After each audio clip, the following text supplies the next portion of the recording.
director of Pee-wee's Big Adventure. Adam and Barbara are ghosts. What's the good of being a ghost if you can't frighten people away? Their house is being haunted by the living. Maybe the house could use a little remodeling. And they can't scare them into leaving. They're dead. It's a little late to be neurotic. So they're calling on Beetlejuice. Beetlejuice, Beetlejuice, Beetlejuice!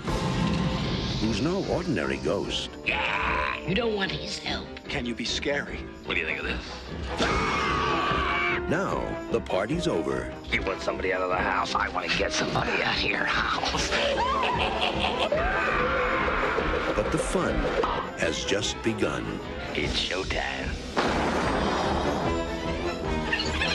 Learn to throw your voice, fool your friends, fun and party. Not bad. This is amazing. You want a cigarette? Oh, no, thank you. Oh, yeah, here I come, baby. He's guaranteed to put some life Attention, keyword shoppers. in your afterlife. Michael Keaton is Beetlejuice. What's up, everybody, and welcome down to another insightful episode of Zetro's Toxic Vault. And today, we're actually going to get paranormal on the vault. And I've never done that before. I've actually had Spooky Boo in, who's told us some ghost stories that she wrote. But today, we've got some actual really, really good, real ghost stories, plus some similarities that are almost uncanny to a very, very famous movie that we're all very much aware.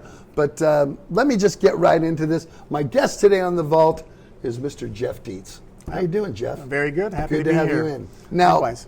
everybody knows I'm a horror guy.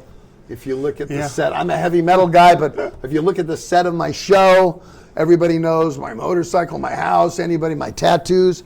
I love horror. I love scary stuff, anything monster, anything that's got anything to do with, ooh, I want to look at it and I want to see. And today's no different.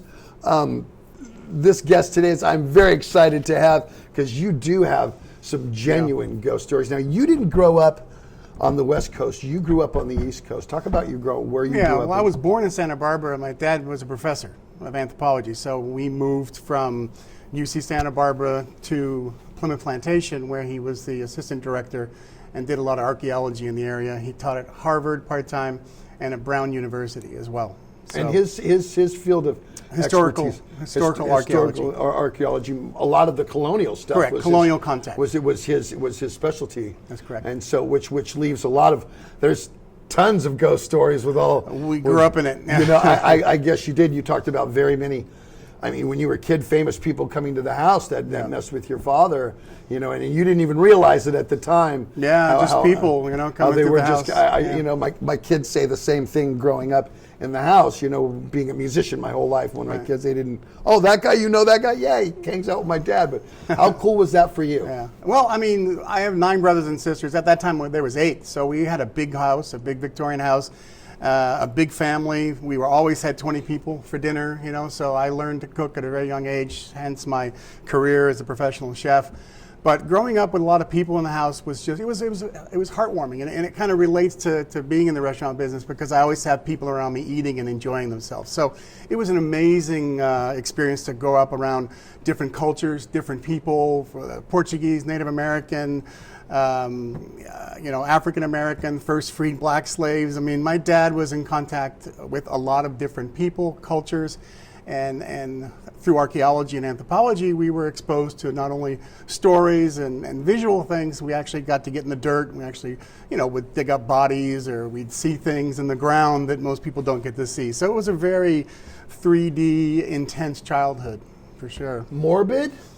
No, I don't see any of that as morbid. And then growing up around it, I mean, look where you sit. I mean, you grew up around it. So this is normal to me. Right. Ghosts were like pets. They had names, and it was normal. And growing up as I did, it was just a big, happy place. We lived on the plantation. It was, thousands of acres of land and woods and graveyards to frolic in. So it was like growing up in a, like Disneyland for the morbid, for the dead. Were your brothers and sisters as well into this like you were, kind of? Or were you just all exposed to it, so you didn't know any better. I think we were just exposed to it. I mean, I probably had the most contact or visual stimulation from spirits or ghosts or whatever people like to call them.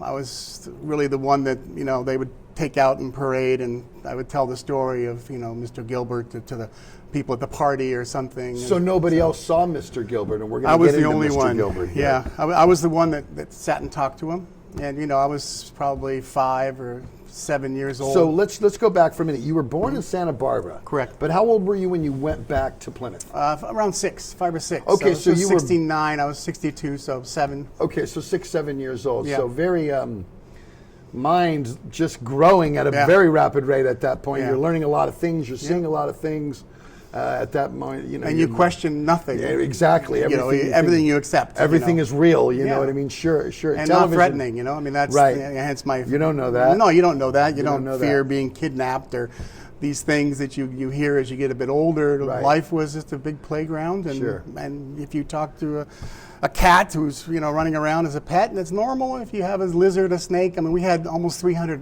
animals in the house at one point, and 300. reptiles and snakes and goats and monkeys, and I mean, we had multiple strange sections of our childhood growing up where we had different things in the house. Adams family-ish, Yeah, Jeff? they would call us the Addams family. Really? We all had Really? long hair. Really? When we pulled up to move from Santa Barbara to Plymouth, we got out of the van. We had a big 12-seat van, and we all got out. And my brother had long black hair and a snake and a boa around his neck, and we had all these weird things in our hands. And the neighbors freaked out. I mean, we were the Addams family. For Wow. Sure. How cool was Called that quite often. Really? Yeah. Were people afraid of you, or was it just I don't know if afraid. They just thought we were weird. I mean, some people became our friends, good neighbors, but we were locked into an environment, a group of people that were academics, that were excelling in their field, that were cutting edge researchers. So we lived within the Plymouth Plantation context. We weren't really part of the town. We were part of the Plymouth Plantation.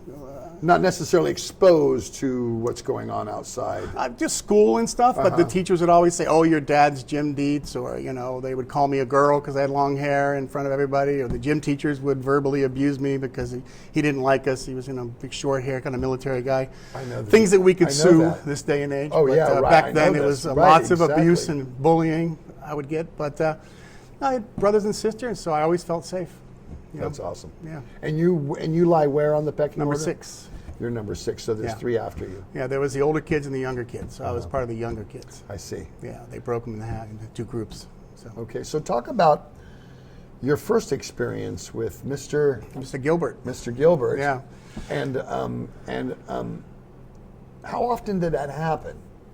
I visually saw another ghost, a young girl that would walk by that other people saw, but Mr. Gilbert was only one time where I was playing in my sister's room. I think I was maybe home from school, sick or something. Everybody else was gone. My mom was downstairs. And this is a huge Victorian house with 5 bedrooms and a horse stall and coal bin in the basement. I mean, it's a massive house. So I was upstairs playing in my sister's room. And for some reason, I just got up. I walked in the closet. The door was open. There was a Ken and Barbie trunk on the floor. I'll never forget that. And I sat on it, and I looked up, and there was an old man sitting there looking at me. Now, the image, would it be like in color like this? Was there a green glow like you would see? Yeah, no. Was it white? What was the image, or was the image like I'm talking to you right here? Yeah. It was as if there was just an old man sitting across from me at a park bench. And how far we're sitting? Like we're sitting right here. And how long was this conversation? Maybe 5 minutes. It 5 wasn't. minutes. It wasn't long. I mean, an older man would approach a child and ask the same questions: where you're from, your brothers and sisters. Just small talk about, who I am. Do you remember who the we are. conversation? Yeah, it was very brief. It was, about my brothers and sisters and my parents. Who initiated it? You or him? He did. When I sat down, he started talking to me. And why did you sit down? Because you saw I don't him? know. I didn't see him. I just got up and sat and looked up. Now, whether that was I was being told, in my mind, to go in that room and sit because there's a person there that wants to talk to me, but I had no reason to go sit in the closet. I was just playing, and I directly went in the closet, sat on the trunk, looked up, and he was sitting right there, and he had a gray hat on with a darker black band and a gray suit. And so I could say it was in color, but the reality is he was gray and very pasty looking, but he looked old. He looked like an old man in a gray suit. In your mind at that time, was this a ghost? In your No, mind? no, This was not. absolutely This was not. a man that was in the... It's just somebody who was some not happened to be- threatening. I didn't feel scared. And because so many people did come into your house, like you said, Sure. could have been normal for a guest to happen to go, I mean, not necessarily To a child, normal, but yeah. to a child. To a it would child, be, yeah. You know, oh, this is maybe one of Dad's patients or, Yeah. or students didn't find the bathroom and ended up in the, you know. I think the funny thing is that every time I saw a ghost or a spirit, you never sit there and say, I'm looking at a ghost. It's a normal feeling. And then after the fact, you realize that wasn't right. Something's wrong with what you just saw. And I think it was that way, you know, where I sat down, I talked to him, and it was normal. And then I got up and played for a minute and ran downstairs to tell my mom what had happened. So at that moment, I just thought there was a man up there. I didn't Now, have did you any ever idea. look back while you continued to play to see if he was still standing there? No. And he was sitting. And I don't he know was- what he so was he was sitting on. sitting, and He so- was sitting. We were just like this. I was on a trunk, and he was sitting. He was taller, obviously, but Okay. So at the end of your conversation, do you remember how it ended? Before Yeah. you went and started play. Yeah. How did it end? What was the last thing you said? well, I couldn't see his eyes. I Never, the I whole never time. saw his eyes because his hat came just across the brim. Stovepipe hat, right? No, he had a very, 30s, like derby? 20s. No, it was like a regular A fedora, businessman's like hat. fedora, A fedora, right, a businessman's right, hat, okay. you know. So, like Mad Men, you know, he had a hat Yes, like yeah, that. yeah, So, fedora. so he was just normal, sat there. He had a nose like a carrot, I would describe my mother. That he had a long nose, a pretty good nose. And we just had a talk, and then he told me, I don't know if he introduced himself as Mr. Gilbert, but during the conversation he told me his name was Mr. Gilbert.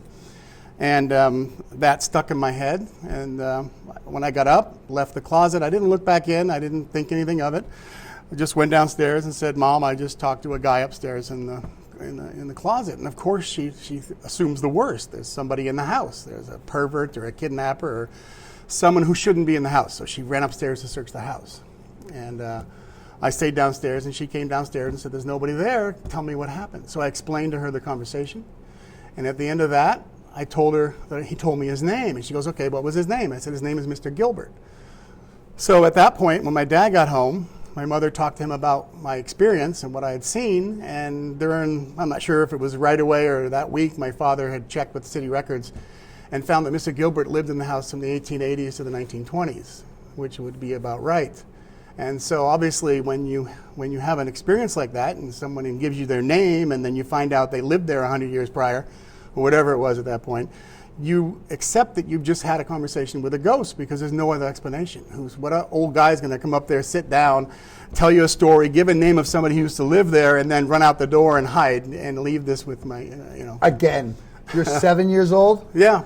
And how the hell are you just going to come with, out of the blue, Right. Mr. Gilbert? Right. And then your dad, who's the king of this. I mean, that's Yeah. what he does. Yeah. Finding his name is he's like nothing. He's Yeah. a forensics guy, basically. He's old school that's what they are. You Yeah. know what I mean? Yeah, They're finding that anthropologists, information, a yeah. forensics guy. Yeah. And he went in and said, this guy lived here. So how would you have put the two together, subconsciously?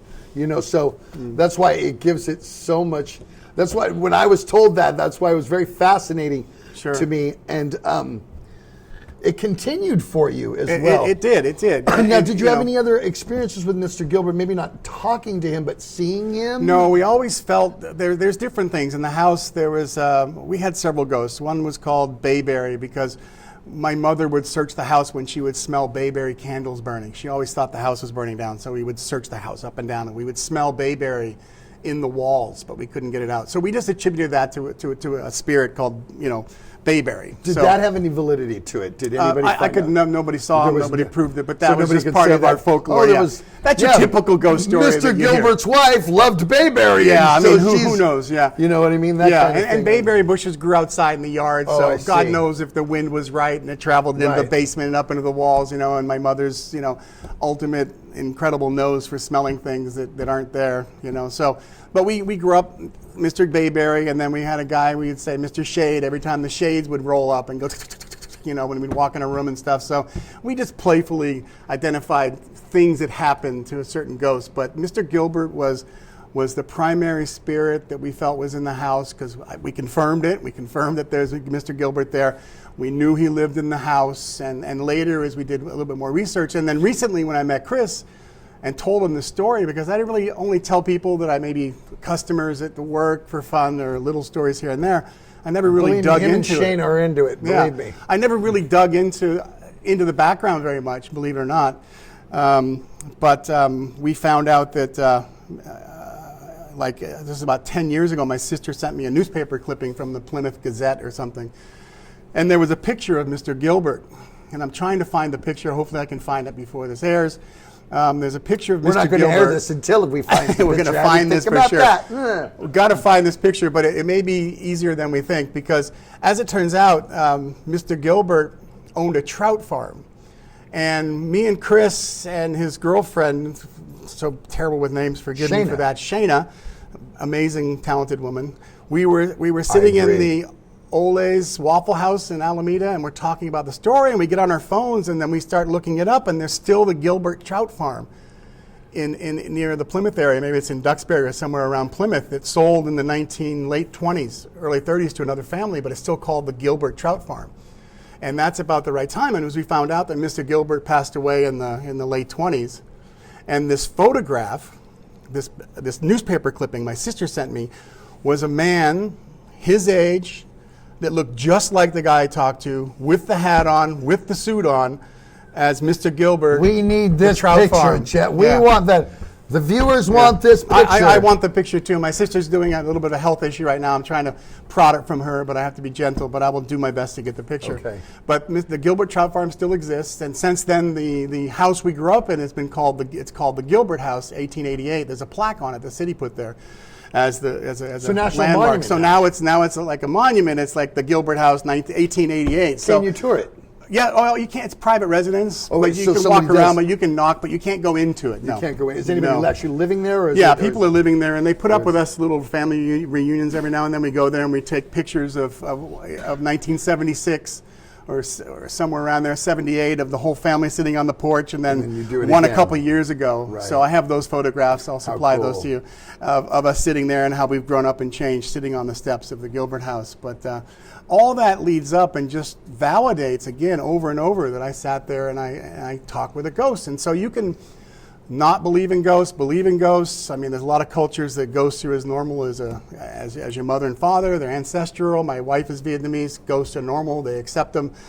So for her, it's an easy thing to accept. But in our life, there's a lot of people that don't believe in ghosts. But when you're 7 years old and you get that kind of confirmation after interaction with somebody, how do you not believe in ghosts? You don't know any better. I mean, I had no idea. Remember? Can you think back in your mind and see it in your head? Can you see it? Always. Vividly. Amazing. As sitting here vividly. Amazing. That is just so cool. Yeah, 50 that is so some great. odd So years now, later.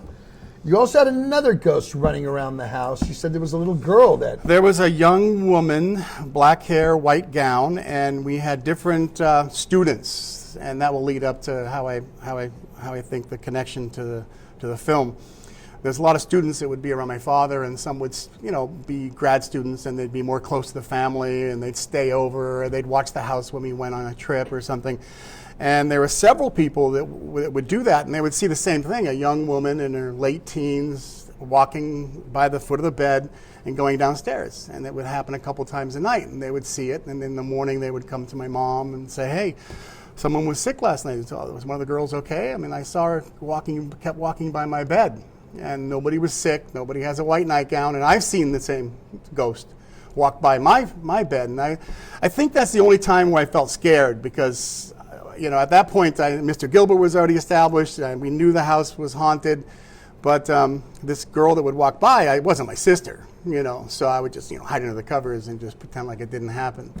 I never would approach it. I mean, when you're a kid, did it acknowledge you, or did it acknowledge whatever? No. So it looked straight and it had an agenda. It had a mission. It was going downstairs. And she was going downstairs. If you were to say, by looking at the hairstyle and the clothes, what period do you think this ghost was probably? Turn of the century. I mean, it was very Victorian. Very Victorian. Yeah, so definitely very ornate, white. Right. So the bed sheet is definitely all the way up here. Yeah, there's no neck. And and they usually in pigtails, right? Normally the hair. Her hair was down. I think it was down. It was if down. she was sleeping, then her hair would have been washed or brushed and up and walked down. But her hair was Now, down. others seen this ghost as well, not just yourself. Yes. And how long of a period did this ghost show up? Was it from when you were 7 until you got out of the house, and a periodically? We got out of the house show? in '79, so we were in the house approximately 10 years. So I probably saw the ghost 3 times in the 10 years. And all your brothers and sisters did or didn't? I don't know if all of them saw it. I'm gonna have to check, but I know a few have. It was mostly my grad students, or when we were not in the house, or we were, not on the grounds, or for whatever reason someone was staying there. They would bring it up, or they would sleep over in this one particular room, which was my bedroom. She would walk across there because that was the bedroom way to the downstairs. There was also a bathroom up there, but it would always come around. She would always come around that way through the bedroom. Do you have a sibling that was a non-believer? That was No. like, no, you guys are. No. So they were all. You guys were Oh all. yeah. I mean, I put think you the all Mr. here in a Gilbert panel in the story- vault, and you're all going to go there, right? Well, think about it. I mean, even though I was the one that talked to Mr. Gilbert, that was something that I couldn't. Yeah, because create. I exactly. couldn't What is make it how's up, a 7-year-old going to be? Yeah. So did anyone? Was anybody, especially your father, quite possibly, since he bought the house, aware that the house was once owned by Mr. Gilbert? No, in fact, So- we didn't buy the house. The house was part of his employment package through the Plume Plantation. It was I owned see. by the Plume Plantation. I see. It sold like 15 years ago to a private family, and then it was labeled the Gilbert House. But it's an absolutely gorgeous home. I mean, all my amazing memories are in that home, and parties, and I mean every strange thing that happened. We were the house that nobody came to get candy from. You know what I mean? Which was great because lots of leftover candy at Halloween, because people didn't want to go to the house. Damn, I would have been there. I would have hung out. We'd build little crypts and all kinds of weird things. I would have been out here. Wow. No Yeah, problem. but it was land where those houses were very far apart. So it wasn't like here where you can get to 16 houses in 5 minutes. You'd probably get 5 houses in half an hour. Being a musician, I've been on tour for the last 40 years, so I've been all over the world. So I know when you get out of California, it doesn't look like No. doesn't look like this everywhere else. No. You may have a house and then a house here, not a house. Yeah, It doesn't work like that. It's great So for kids because you have lots of back here, land to play on. sure. Yeah. And we had an apple orchard and in the side yard and the backyard, and apple trees all the way up bet through you the did. thing. Yeah, that was great. That's what you did. We would take the green apples and take broken fishing poles, and the Plymouth Plantation had a giant parking lot, and we would stick them on the end of our fishing poles, and you could throw that apple probably 300 yards and hit cars and things. How fun. We were typical naughty little kids. Yeah. Well, hey, let's take a break. We're going to take a break. We're going to get back with Geofferey Deetz when we return. We're going to talk about that connection between him and the famous movie that we all love, that they're actually filming a part 2 for when we get back on Zetro's Toxic Vault. Right? Death Wish Coffee. That's what you wake up with every morning. That's right. Every morning, the 100% strongest coffee on the market. 100% gets Gotta me going. have it. Gets me going. Gets the Exodus guys going on tour every single time. They kick us down. They do great for the show. Go to your grocery store and get some. It's so good. They have different flavors. Blueberry. We haven't tried that one yet. We haven't tried the blueberry, but they have pods. Zach has one, doesn't? Yeah, Valhalla brand. Zach Wild's got his own brand. And the coffee's strong enough, but Valhalla's brand is just another level of getting you out there. And so they make it in pods now if you have everything. Even the Valhalla brand comes in pods. So go to your favorite grocery store today and get yourself some Death Wish coffee. Have you tried Zetro's Toxic Shock? I have my own sauce from Hella Hot Sauce Company. That's right, they've made one for the show. And they make a lot of different ones. They make a lot of different ones, but mine's the best. I think it's the best. It's savory, and is. it's not too hot. It's but not it's still hot. overpowering. It's still hot. You can put it on anything, your pizza, just eggs. And you sell steak. this on tour. I sell it on tour, but you can go to hellahotsauce.com and get yourself a bottle. And you'll sign it. I will. I actually, the ones you get on the ones you get at the merch booth are already signed, but I would be happy to sign your bottle. So go to hellahotsauce.com and get some Zetro's Toxic Shock now. You know what I like, Walt? When I look out in the crowd and I see people wearing Zetro's Toxic Vault t-shirts. That's got to be a good feeling. It blows me. Sometimes I'm be singing and it kind of throws me off track because I get all excited about, oh shit, I should be singing. All around the world, too. Everywhere. So this is where you can get yours. Go to seasonofmist.com. And what's great about Season of Mist is they're never out of your size. They're never out of your color. You can get my prints or any of the prints they do on any dozens of things. Custom, hoodies. right? Is it? Yeah, they're custom. You say you want it on a red shirt, they'll do it on a red shirt. You want it on a shirt that's 4X, they'll do it on one of those. You want it on a hoodie, they'll put it on a hoodie. Long Tank sleeve? tops, long sleeves, everything. So go to seasonofmist.com and then just go there, search Zetro's Toxic Vault. Get it your way. I think we have, about 5 prints of the show now up there. And pick one out and make me proud when I'm on tour and I look out in the crowd and see it. Seasonofmist.com. Want to send someone a cool message? Or not a cool message? More of them are cool messages. Some From of me, them are. Steve Zetro Souza from Exodus. Well, go to cameo.com and I will do that. Birthdays, anniversaries, graduations, pep talks. They could have it scripted out for you, right? They normally do. First gig, I did one a couple of days ago. How about bar mitzvahs? I haven't done a bar mitzvah yet, but first gigs, definitely. I've done first gigs. Haven't done a funeral yet either. But I'm open to one. So go to cameo.com and book me today. And we're back with Mr. Jeff Deetz, and we have been talking about the paranormal. His experiences, personal experience with ghosts, and I am just fascinated by, because, you watch those shows on TV, and I always hear, Yeah. what was that? Oh my God. It's like there's 50 of those. Did you hear like, that little buzz? Oh my God. And then, but here's a guy who actually has a story that came out and turned, you didn't know who the guy was. Yeah. You tell your mom, your dad, who's, an anthropologist, and it just goes right into it, finds out the whole history of it, and totally, nails it and said, yeah, this is, he verifies it completely. And you don't get that much. And the ghost story kind of like seeped to my father's students and people at the plantation and around town a little bit, because there were a few other houses around Plymouth that were famous for ghosts. But we were the family that lived in the haunted house. The whole town knew it. So we just accepted it, and we were the strange kids in school, etc. But because my dad was so famous, we had a little bit of a shield, a little protection with the adults in town. They Right, looked at us a little bit more they can respectful. be eccentric because he's a PhD in Yeah. anthropology. You know what I mean? Yeah, so at 23, Sure. he flunked chemistry at Harvard and got his PhD at 23. Yeah, amazing. And changed historical archaeology forever. And that story, the ghost story, as it seeped through the students and stuff, was it touched somebody in the sense that that person went off and wrote the very famous Hollywood movie, which we're going to based get on into. these ideas. Yeah. We're going to get now. If any of my viewers have picked up on this, his name is Jeff Deetz. Yep. Now, I'm a movie guy.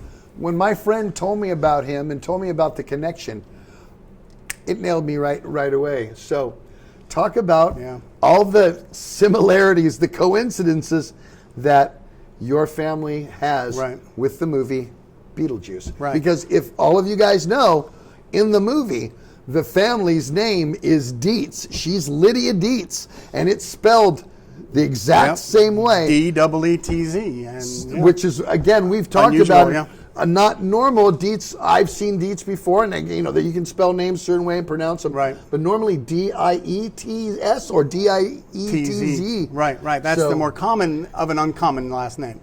So it's not a common last name in general, and the version of the EETZs makes it, like you feel like you're related to that person somehow, that name carried on. But yeah, we, in 85, 86, when Beetlejuice came out. 88, we all wanted to go see this movie, of course. So it's about ghosts and something. So of course I'm going to go, and my, friends, we all get in the movie theater and we start watching the movie. And, my dad did a lot of his research for his first book, doing gravestones and correlating the cultural and historical changes through colonial New England, and he was able to build this first database, so the first use of a professor using an IBM computer and data cards to actually track the changes of society to the year and the day, because the date coincided with the actual type of religious art that's carved on the gravestone. So that really put a picture that nobody had looked at before. So we grew up in graveyards, going to graveyards, doing rubbings, of course. We did a lot of rubbings as kids. And my dad would actually do foil molds. Well, you can't do that anymore because they're protected, all the gravestones, thank God. But you would put foil over it and you'd rub it and take it home and you'd pour plaster in it, then you'd have a gravestone. So we had lots of gravestones kicking around too. So here we are watching the movie. And now let me ask you a question. Yeah. Did you know, or did anybody know that of the similarities of the movie before you walked in and saw it? You did not. This is what blows your mind. This is just a ghost movie We're just going to see a wow. movie. Imagine anybody sitting there and sit down and start watching a movie and start realizing that this is based. The characters are all built and based on your life at a certain period of time in your childhood, and that's when you start saying, how did this happen? You know, how did this movie find these characters and put them in the film? And so we're sitting here watching the film, and then we see the gravestones, and we see the house on the hill, which kind of looks like, you know, the house we grew up in, the house that I talked to Mr. Gilbert in. And then, you know, it starts to go to this little town that they found upstairs in the attic. That was actually, we had one in our living room. It was a small replica of the Plymouth Plantation. So it was a small town of all 17th century buildings and the fort and around it and things. And we had that there for a fairly long time. So during parties and stuff, guests would, you know, be in the house drinking, playing music and bluegrass, and there'd be this little town in the middle of the room, and a lot of students came through at that time, and they would see it. And on top of that, I started seeing the stepmom, start to make strange sculptures. And my mother, during a period of that time, was making really bizarre sculptures on mannequins with women with breasts made from rubber rats. So abstract shit. Abstract, just, you know, gross, scary stuff.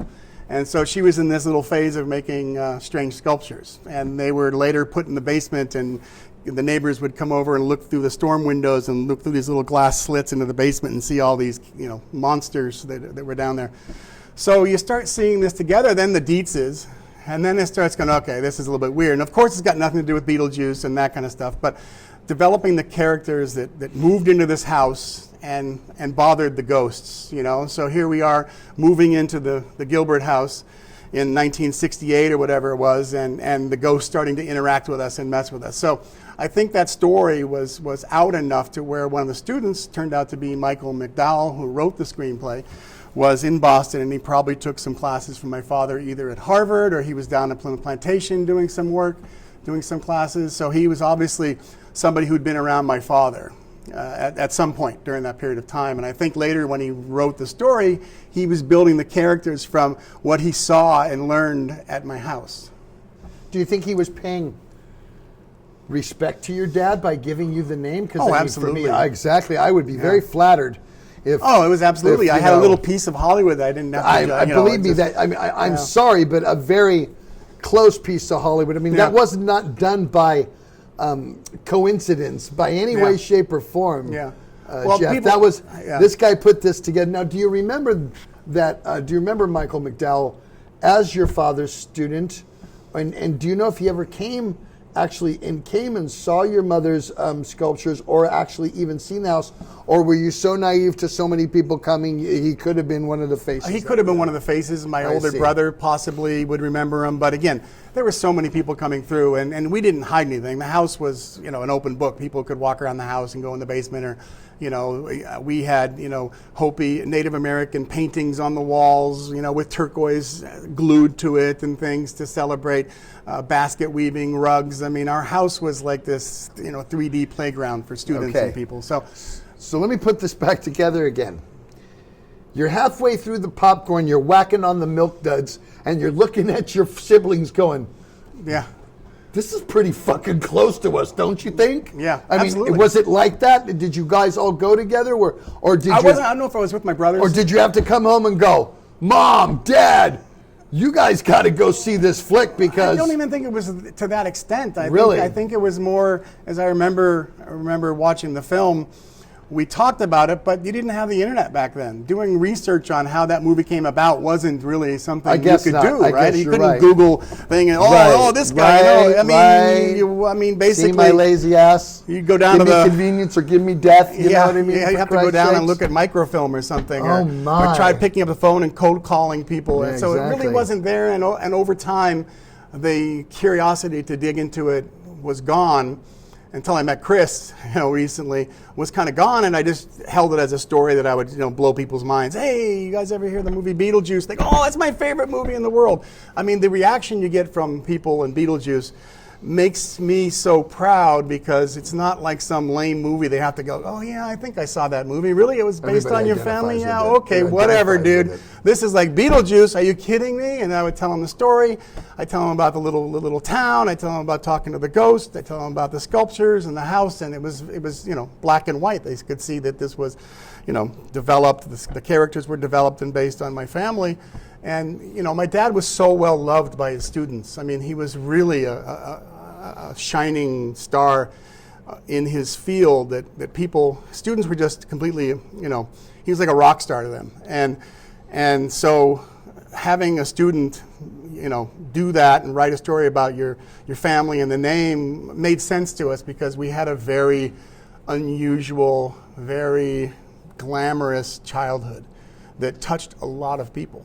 That's, to them being around us. But at your time, you're naive to that. Now that you look at it as an adult, you go, whoa. Yeah, boy, was I exposed to this world and these people that are just revered. Yeah. And I didn't even think twice of it, but you look back and you think, wow, the old man was that respected. Yeah, absolutely. And I remember it brings me back that when I was in Vietnam, I had a mutual friend that knew one of Harrison Ford's son. And we partied together, and we would hang out and stuff. And then one day he had me go down to Malibu to, hang out with him and go to dinner and stuff. We drove down there, and I'm in his apartment, and you look Harrison at the Ford picture. Was his son. Yeah, no, that was his dad. That was his dad. That's what I'm saying. Yeah. So, and then you look at the pictures on the table like we would anybody, but it's Harrison Ford and Callista Flockhart and different people. So and he's just like, he grew up in it. So it's nothing big to him to have Harrison Ford as a dad. In fact, apparently he was very strict. He would literally, have him do his bedspread, and he'd put a nickel on it to make sure it was tight enough to hold it. So he had a very stressful childhood, being Harrison Ford's son. But he didn't see it as a very big deal. So Mommy Dearest. Mommy Dearest. And then we go to this art show and walk up, and then we go inside, and I walk up, and Harrison Ford walks up and says, "Hey, Harrison Ford, what do you say?" "Yeah, I know who you are." You just simply say, "Yeah, really nice to meet you." And so it's common. It's normal for people to feel normal about the environment they grew up in. So I felt very normal in this weird house, this haunted house, and stories that were around us and things. It gave me a sense of being special when I was such a oddball, long hair, hippie, and all that kind of stuff. For the time, though. Well, but Plymouth, Massachusetts, it was a little bit. But school, trust me, I would get attempted to beat me up all the time, these bully kids. So I remember because of my long hair. 72, I've had long hair. Yeah. I've had long hair for 51 years now. Yeah, there's people who still can't handle it. But anyways, so yeah, it was, watching the movie was fun. And again, we couldn't look into it because there wasn't really a means to do it. And over the years, it just came to pass, and we'd always wonder, how it came about. And pieces started to fall together recently about Michael McDowell, and he passed away with AIDS, and he was in Boston, and my brother kind of painted a few pictures in, and then Chris got in there, and we started to put a few pictures together. Then it got kind of exciting because in this day and age with the internet, now we can start to really put together a better picture of how this came about. And then all of a sudden Beetlejuice 2 is coming out, so there's a new interest in what's happening. And I think it's a great story, a great time to tell a story about where it came from. Definitely good. Awesome. Yeah, it's pretty cool. Well, thank you for coming in. Thanks for having me. Anything else that you'd like to, anywhere they can get, what I need is they might want to look, my viewers might want to look up your father's information or yourself or whatever. Yeah. Tell my viewers Yeah. anything, Well, Facebook, anything.com. I mean, you just Google James Deetz, and you'll get a lot of his books and about his life as an archaeologist. And then interspread through those articles, you're going to see things about Beetlejuice. Funny enough, because the commonality of the two names being Deetz and Deetz, so that's in the pages too. And I'm currently chef GM at a restaurant in San Francisco called La Colonial, which from all those people in the restaurant swear is haunted upstairs by an older man. So I'm still waiting to see that ghost. But it's a big old building that Trader Vic's was in. It's a historical landmark. And he's a ghost guy. And it's creepy. And I'm a ghost guy, and I would love to, to kind of experience that guy. So I'm waiting for that to happen while I cook Vietnamese food and enjoy myself over there. So, well, again, thank you for coming in and telling this amazing story.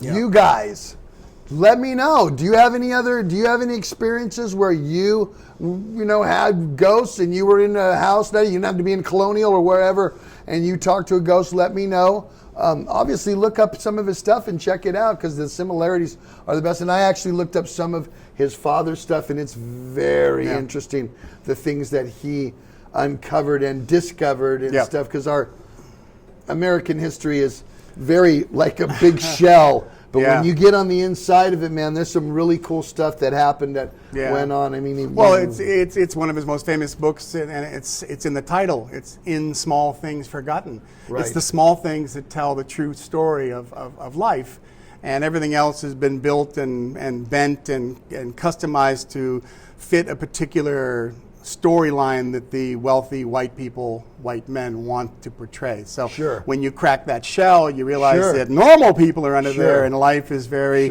very normal, and this is how it was. And back in the day when we would have Thanksgiving, because my father told the truth that they were smelly, stinky, lying, disgusting humans that lived with their cattle. Here's our founding fathers, right? The Pilgrims, and he would get death threats every year around Thanksgiving because the Channel 7 or the news stations would be at our dinner table at Thanksgiving. He'd tell the story, and for the next week, the phone would ring with death threats.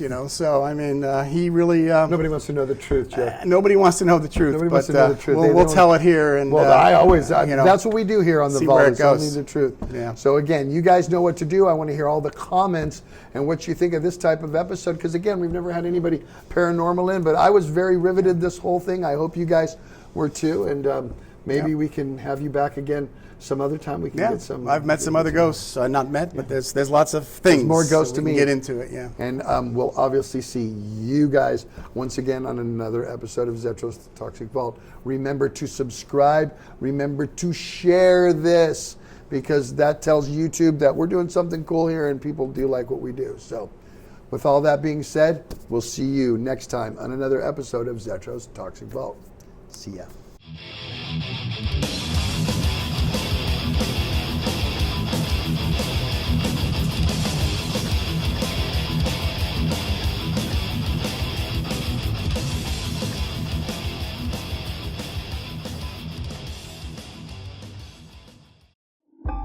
It's time to reunite with Beetlejuice and friends for a spectacle that defies life and death.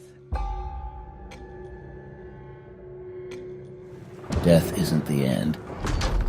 It's just a new beginning. Beetlejuice, Beetlejuice, Beetlejuice. Oh, yeah. It's showtime. You think the living are weird? You haven't seen the dead at their worst. What's the good of being a ghost if you can't frighten people away? When you've been dead as long as I have, you develop a taste for the macabre. What do you expect? You're dead.